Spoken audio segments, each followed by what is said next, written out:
Hello bullet journal buddies, it's Erin here, and today I want to show you 5 different ways you can set up a habit tracker in your bullet journal. I'm using a Notebook Therapy Tsuki A5 size journal, so the number of dots might vary on the page if you're using a different journal to me, just keep that in mind. We're going to jump in with a double page spread for the first one. This is a habit tracker setup that I really like to use if I want to have a lot of space on the page for decoration. Or if I want to place a few different trackers or different elements on one spread, then this can be really good for that. So this top section that I'm setting up here first is going to be where the numbers for each day of the week go. I'm setting mine up a little bit skewed to the right side and kind of towards the top right corner, but if you want to move it over so it's more centered or further down on the page, then you can absolutely do that. I recommend when you're planning this one out in pencil, starting from the right side and counting backwards so that you know you have enough numbers for the month that you want to set up for. And I'm setting this up so that I'll have space to track 8 different habits. So each of these horizontal lines are spaced 2 spaces apart from each other. And the top and the bottom ones are where the dates are going to go. I like to have it at the top and at the bottom so that the habits that are closer to the bottom, it's just a little bit easier to work out where you're at in the month when you've got that on both sides. At the time I'm making this video, it's the very beginning of July 2022, so that's the month I'm going to be using as the example for all of these, but you can make them work for any month that you like. Just adjust the numbers, and if it's a shorter month than a 31-day month like this one, then you can make things just a couple boxes shorter. I'm going to be using the same couple of green pens all the way through this video. They're both from Tombow, they're the dual brush pens. The one I'm using right now is the 192, and the other one is the 243. And as always, if anything that you see me using in this video sparks something in you and you're like, I want one of those, jump into the description. I've got links to everything down there that I'm using so that you can also get your hands on it if you'd like to. If you like your spread super minimalist, you can leave this here, just fill in your habits on the left side. I'm going to box things up, but just the horizontal lines I think look really nice as well. I wanted you to see it both ways, so I'm going to fill in some habits here for example's sake. Some of these are habits that I do include in my own habit tracker, some of them are just a little bit more generic, stuff that I don't actually track, but I just wanted you to get an idea of what's possible. And I'm going to use the same habits across all of my habit tracker examples that I'm going to show you today. So we've got making the bed, flossing, exercising, not spending any money, eating healthy, journaling, and skincare. And I've left one blank down the bottom because I always think of something like partway into the month that I want to track. So that's what it looks like with just the horizontal lines. I'm going to close the boxes up now.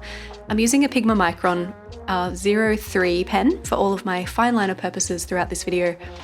And this is how it looks when it's all boxed in. I'm going to add an extra level of highlight here, and you can also do this in place of the horizontal lines, or you can do this with the open horizontal lines without the vertical ones on the ends. I'm just using my other Tombow to highlight the lower space of the 2 spaces that I've left for each of these, just to make it, I guess, a little bit more decorative and also a little bit more easy to follow left to right where I need to be putting my markings that indicate that I have completed a habit, because not all of this stuff you necessarily do every day. Some habits, it's enough to do them regularly, not necessarily every day. So I'm going to add my heading on here. I figure I've got heaps of space. I'll jump in with the brush end of the Tombow 192 because it's cute and I like it. I'm a sucker for a hand lettering kind of calligraphy style heading, but if you prefer to print your headings or use stickers or something like that, you absolutely can. So now I'm going to fill in the negative space that we have around with some washi tape, because that's kind of, to me, the easiest way to decorate quickly. Something else I love to do with this layout, which if you'd like to see some examples of it, I did it a lot at the end of 2021, particularly my November bullet journal setup with the jacaranda theme.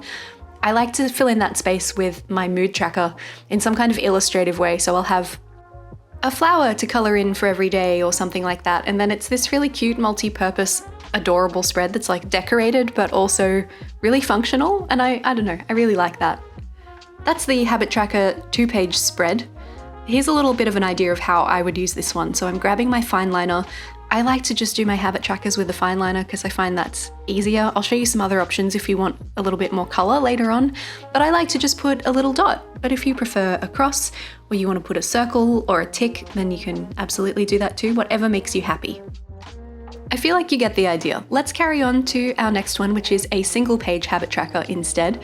This one's like the minimalist habit tracker dream, and there are a few different ways that you can set this up. I'm going to show you the way that I like to do it, but you could alter it a little bit. This top green line is for the habit, and the line just under that is for the initial for each day of the week, so an M for Monday, T for Tuesday, so on and so forth.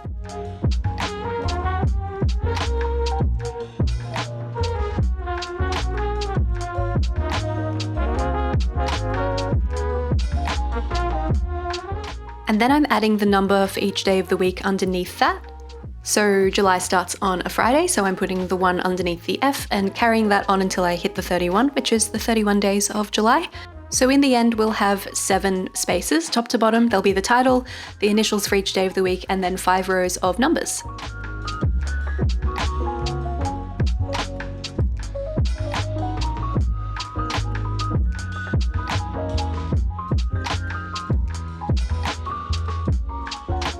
I went ahead and worked all my spacing out in pencil first because I am a little bit of a perfectionist, but it does help. On the Notebook Therapy notebooks, the A5 size, at least this one, there are 38 spaces from the top to the bottom of the page. So when I have groups of 7 and I'm wanting to track 8 habits, that meant I could leave 2 spaces at the top of the page and then 2 spaces in between each one of these little tracker setups, and then I could have 8 very nicely spaced on the page. Horizontally speaking, it does leave you with a bit of extra space that you can't quite fit another tracker in, so I've decided to use it for my heading this time, but you could also shift everything a little bit so that you could put the heading at the bottom or put the heading at the top. I just like it kind of on the side. Something that you will need to keep in mind if you want to use this setup though is that there is a lot of writing of tiny little letters and numbers, and you have to do it over all of these habits that you want to track. So I'm just going to fill that in really quickly. Fill in my habits here so you can get the idea. It's the same thing over and over again, so you don't need to see me necessarily do every number. And just like with the previous page, if you like boxes around things, then you could draw little squares around each of these little habit sections as well, if you wanted to. I'm not going to, I like how they look floating, but that's totally up to you, and sometimes I change my mind about it. So with my setup, I've got space on the left side here for some washi tape decoration if I wanted to do that, but I've decided I don't want to do that. Instead, I'm going to use the bullet end of my Tombow once again to add my habit tracker heading sideways along the edge of the page, and I think that looks really nice and clean and minimal, and I like it. I like it a lot.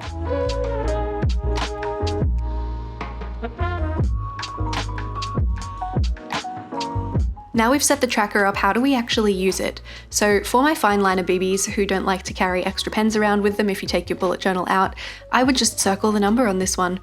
And that's a really easy way to do it. You could also put a cross through it, or if you want to carry your theme colors around with you, you could do a little circle with your brush pen or your marker. You could do with the bullet end again, you could do a little X through it or something like that. So there's a lot of options here. They all look a little bit different, so it just depends on what you like. On this next page, we're going to use the system that I have been using the most often lately, which is for all my lazy bullet journal friends who have a thermal printer. And that's to print this calendar, which I have popped on Dropbox and I will send you a link to if you send me a DM on Instagram. Just say that you want the calendar and I will send you a link to it and you can have it because it has made my life so much easier and I want it to make yours easier as well. This calendar template will work for any month because it's just got empty spaces and you can add numbers to it if you want to. I typically don't. And I'm printing 6 of it because it's a little bit bigger than the size of the hand numbered ones that we did just before, and I've just run out of paper, so also that will limit how many I can put on the page because I need to put a new roll in. I'm trimming them down to size and then I'm literally just gonna stick these on the page, and that saves me from writing all the numbers and drawing all of the lines, so I really recommend it. And if you're feeling a bit crafty and you want to make a calendar for yourself rather than downloading mine, I just used Canva, so I promise you it's pretty easy. These calendars are a little bit wider than the ones that I've done on the facing page, so I'm not going to put my heading on the side of the page this time. Instead, I'm going to weight all of my calendars down lower on the page and then put the heading up the top so you can see a different style. If my thermal printer hack is blowing your mind right now and you don't already have one, and you're interested in the one that I've got, I have the PHOMEMO MO2 mini printer. I have a whole video about it that I'll pop a link to up in the top right corner and how I use it for my bullet journal. And if you'd like to grab one for yourself, there's a link in the description, and I also have a discount code for you, so if you use the code Erin Smith, you can get 10% off. Thank you so much to the folks at PHOMEMO for letting me help you guys save some money. The paper I've used for this one is the semi-transparent kind, which is actually not my favorite of the PHOMEMO papers to use in my bullet journal if I need to be writing over the top of it. I love it for putting down headings and stuff like that, but if you're going to write over it, you need to be a bit careful about the pen that you're going to use. So this is the Sakura Pigma Micron. I'm just doing a little dot with it, but there is some drying time involved because the paper is not really shiny, but it's not completely matte either. So I think the white paper would probably be better for this. If I hold it up to the light, you can see how the ink isn't dry yet. So I recommend waiting for that to dry before you turn the page if you're using the same ink as me, otherwise it might smear. Watch out with your hand as well, that you don't smear it around. This next habit tracker is probably the most utilitarian of them all. This is the one that I used for the longest time when I was starting out because I just couldn't really think of another way to do a habit tracker at the time.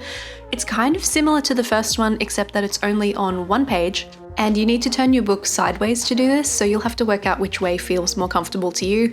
I like to turn it so that it's kind of looking in towards the middle of the book, if that makes sense. This is also a setup that can be really good if you'd like to track a lot of habits. So the way I'm doing it is similar to the first one. I've left 2 spaces for each of the habits, but you could just leave 1 and you could track so many. So the setup I've got here, I could track 9, you could double that, you could do 18 habits if you want to. I am not the kind of person who can keep track of 18 habits, to be honest, but some people like that, some people need that. So if that's you, maybe this page is for you. Once again, I've added days of the week and initials for each one at the top and bottom as well, but you could even fit more habits if you only wanted to do that at the top or at the bottom. I'm doing a very similar heading to what I did down the side of the single page write a lot of numbers habit tracker, where I'm adding the heading along the top, and this time I'm using the Pigma Micron 05, so it's just a little bit thicker than the fine liner I've been using for all of the lines and all of the numbers so far. I like a lot of color on my spreads, so I'm coloring in the space where the name for each habit's gonna go. And like I mentioned before, I've got space for 9 habits this time. I actually only meant to do 8, but this is how it worked out. So I'm gonna leave the bottom 2 blank because I just don't have anything, I can't think of anything to put there. Please feel free to use your imagination to fill in those 2 spaces at the bottom with whatever habits you think should go there. So how do we use this one? I'm going to show you this version. Because there's 2 spaces, I'm going to add the dot right on the line in the middle for this one. I just think that looks nice. You can also put it towards the bottom if you prefer, whatever you like.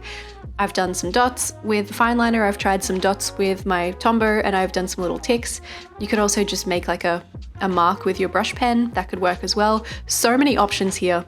As long as you're indicating to yourself that the habit's been done, you're doing it right. There's really no wrong way to do this.